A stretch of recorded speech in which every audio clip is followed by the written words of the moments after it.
Hi, and welcome to Run Before You Walk podcast. I'm Matt. I've been in ministry for about 15 years, senior pastor of a small congregation for 4, but not a tech guy. And I'm Steven, and I've been in church ministry for about 20 years, and a lot of that has been spent as a tech guy. Today we're going to walk you through how to create a consistent vibe to make space for grace in your online and hybrid way. It was when I realized the NBA had shut down for the year. If a multi-billion, maybe getting close to $1 trillion organization. Really? Maybe. Okay, all right.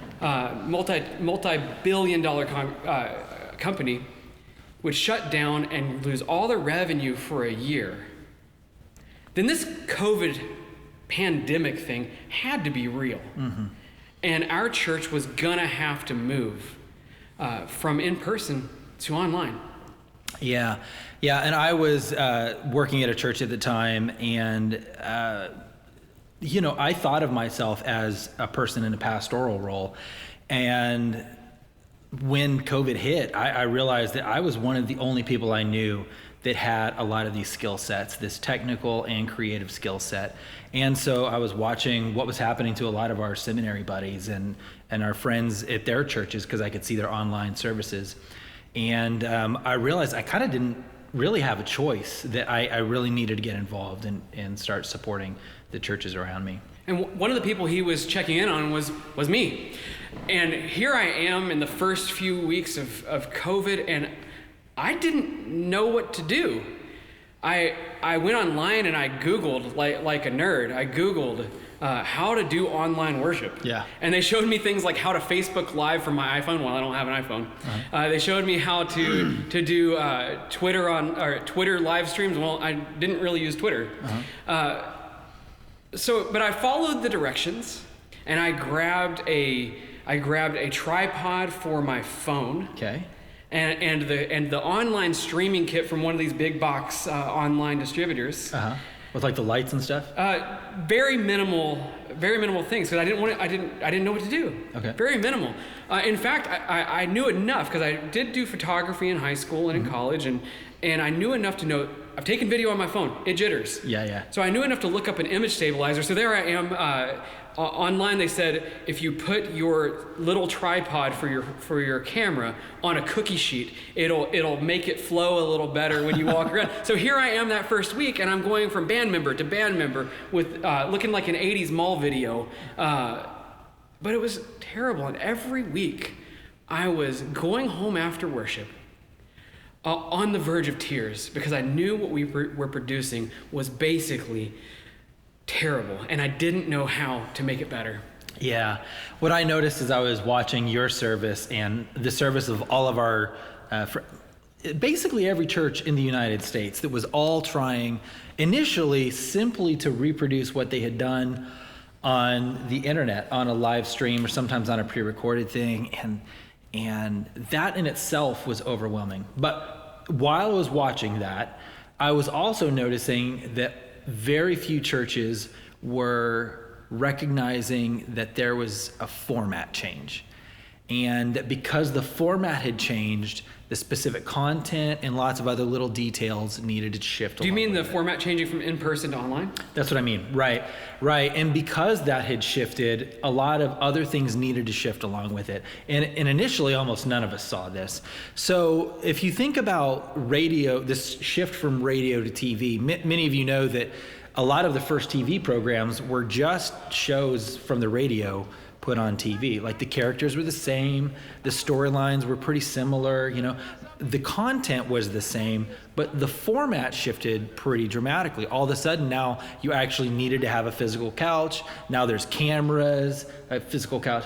I'm thinking of Father Knows Best as the example in my head, right? Yeah. So I noticed that a lot of our churches, including Trinity, weren't leaning into that format change. See, and I was so emotional going home every week from doing worship, because I was recognizing just there was just a real bad vibe to the worship service. And I've always said that my number one goal in worship curating and creating a worship environment in a church was to create a good and consistent vibe. What do you mean by vibe, Matt? That's not a theology word. It's not a theological word, but what I really mean by vibe is to remove all the barriers to grace. So like one thing is like in a church, if you've got a singer who's constantly singing off key, that's a barrier to the vibe, and ultimately a barrier to people coming back to hear the message of Jesus. When the preacher preaches too long, I know I do, that's a barrier to people coming back and hearing the message of the gospel week after week, and that creates an inconsistent and negative vibe with your congregational worship. And there was, with that single camera and that single stream, I was creating something that never had the positive vibe that I was really hoping for. And in a time and a format change, to use your word, in which people can literally just press the button that says Netflix and move away from this gospel message again, we can't risk it. Right. So let's go back to those first couple of weeks. Tell me about those first few weeks. Yeah, I just literally didn't know what to do. I knew I had to move from the single camera with the cookie sheet and literally live streaming into something else, and I reached out to the leadership, the worship leadership of our church, and I just made a decision. And I said, we are not going to live stream anymore. We are going to pre-record it. And in fact, you can pre-record it by yourself here. We can pre-record it in our homes. But you pre-record it, you give it to me, you give me your videos, and I will learn this thing called Adobe Premiere.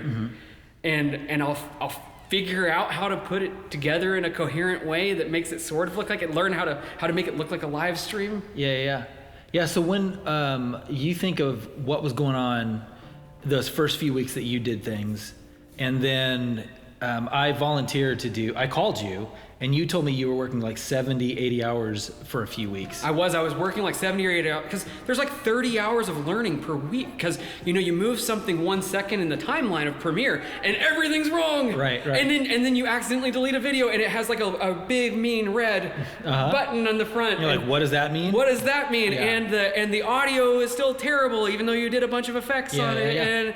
And so when you've got the So the first week I did for you, when you told me that, I volunteered and I did your Easter service. It sounds like that went over pretty well. It did go over pretty well, but I was wondering, as I went back to kind of prepare for this, and I looked at what I did at the end of March and what you did at the beginning of April, just 1 week later, I wonder if you could point to a few key things that you think went well that weren't going well before. Yeah, I think of three things when I think of that we started doing pretty much in that episode. The first is that things got shorter. How long was your in-person worship service? Well, I'm a long-winded preacher, unfortunately, at least for our context. And even though I knew I had to cut it shorter for online, before COVID, our worship services were about 1 hour and 5 minutes. Okay. Yeah. And when we live streamed, they were still about 1 hour and 5 minutes. Yeah. And the Easter service I did, in spite of you guys having a ton of content, a lot of musicians submitted things. It's the Easter service, right? I got it down to 44 minutes. And I think that's an important thing that we need to lean into in this format change. What do you think the right amount of time is for a congregation who's out there listening right now? If they're seeking to hit a number, what's that number? Almost every church in America needs to be aiming at 30 minutes. 30 minutes. 30 minutes. 30 minutes. And Trinity has in recent weeks gotten pretty. Have we hit 30 minutes? We've hit 30 minutes. Okay. But it has a key. It has a key thing that has to go right. What's that? For it to hit 30 minutes. Pastor has to preach short enough. That's right. Pastor has to preach short enough. And pastors, friends, I'm one of you. I know that I love the sound of my own voice. You can hear it in my voice right now. I love to hear myself speak. And before COVID, I was preaching in the 25-minute range. Okay. Yeah, and I'd like to say that I've been in the preaching classes too, and I've read the books on preaching theory, and I don't think almost anyone was advising people to do 8-minute sermons in any book I was assigned in seminary. But all of those classes and all of the preaching instruction I received was all focused on an in-person live event. no one trained us for online. And I would encourage you, whatever your theology of preaching is, to go back to the drawing board and rethink through some of those things and ask how much of what you believe about preaching is simply because of the format of one person standing in the front of the room. And I think when you analyze that, you'll realize that because of the format change, that your preaching style probably needs to shift as well. The content does not. Stephen, I know I'm a United Methodist, but can I testify? Can I testify?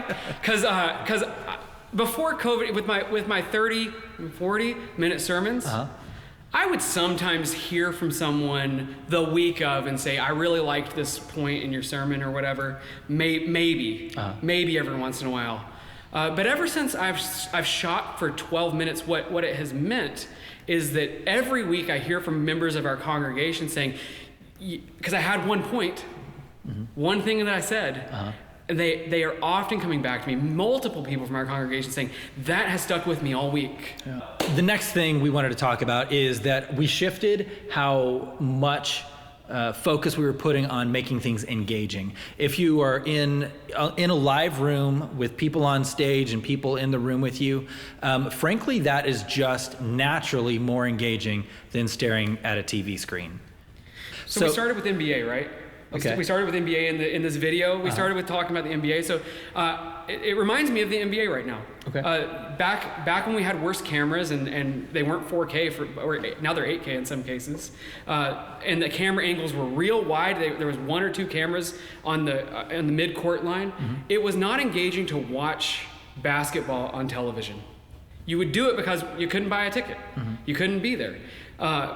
And that's what a lot of online worships have been up until COVID, right? They just had a video camera at the back of the church. And if you notice the angles that they're using, even since 10 years ago, you're way up close in the players. And as a result, Stephen, some of his encouragements to our lay people, and me included, is to have a well-framed, waist-up shot all the time.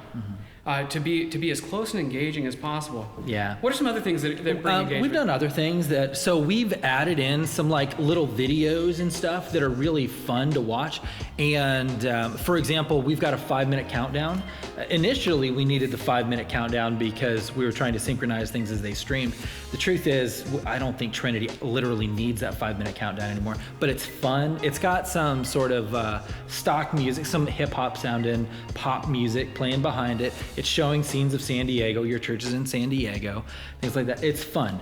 You have started using sermon bumpers. So every month we create a video that goes along with the sermon, and it's fun, And that Easter service, we had found, I didn't create any of it. We found people online who create these things professionally were giving away a lot of content. So there was a cool countdown. There was a neat video that they had made about Easter and things like that.